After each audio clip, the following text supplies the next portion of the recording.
back, viewers of the Awakening Empire to Mountain of Love Chapter 22.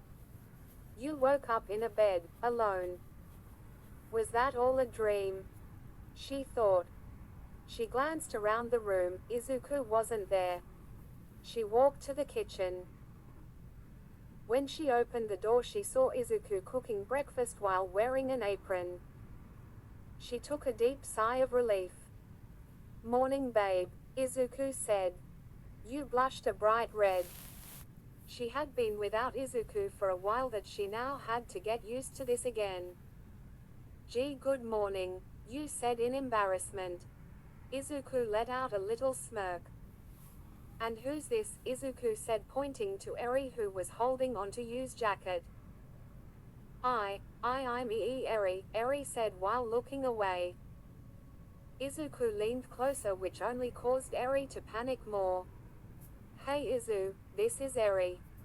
She's an 8-year-old who I've been taking care of. Her quirk is rewind.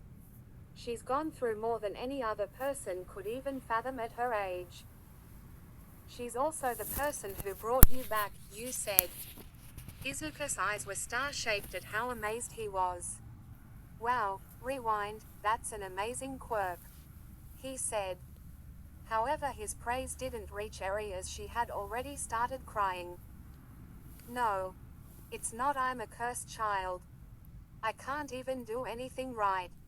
I never wanted this curse," Eri said while wiping her tears constantly as they wouldn't stop.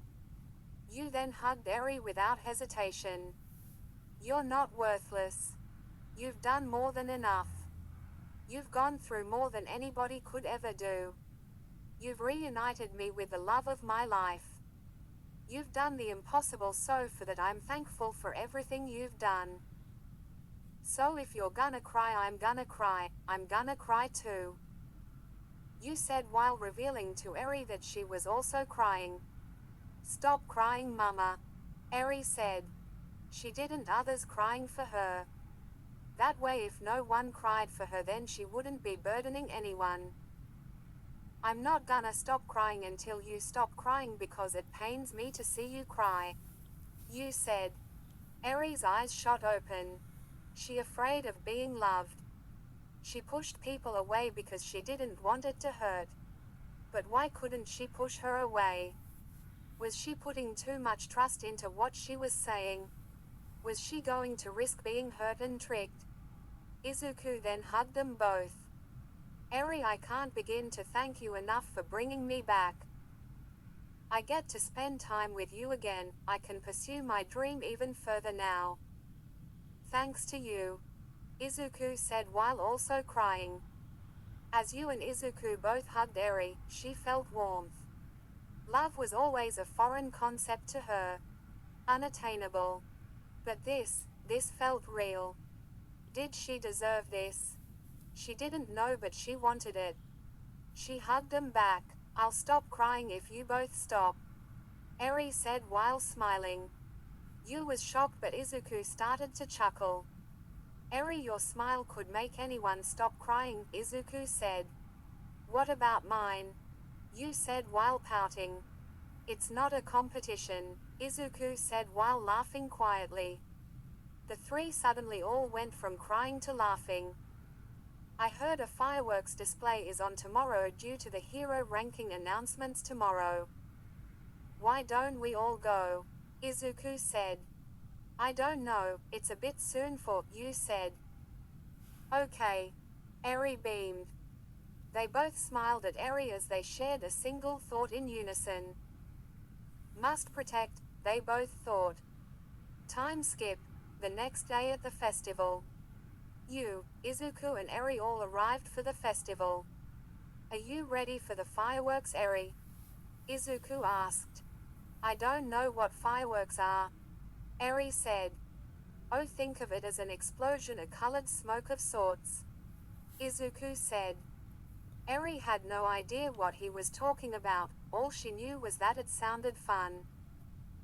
As they walked around the festival, Izuku saw a food stand selling various sweets.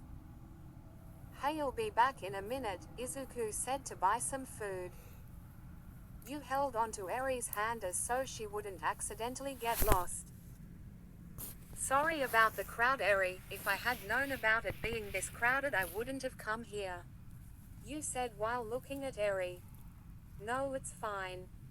You and Papa both are trying to make me happy and that alone makes me happy. Eri said while beaming. You smiled. Izuku then came back with candy apples. Here you go, Eri, it's a candy apple. Izuku said. Thanks, Papa, Eri said with a smile that can solve world peace. They then all walked around and enjoyed the festival. As the festival ended hours later, before the fireworks started, they went to a bench that was a bit far from the crowds. Izuku and you sat down on the bench while Eri sat down on the grass and picked flowers. You, Izuku said.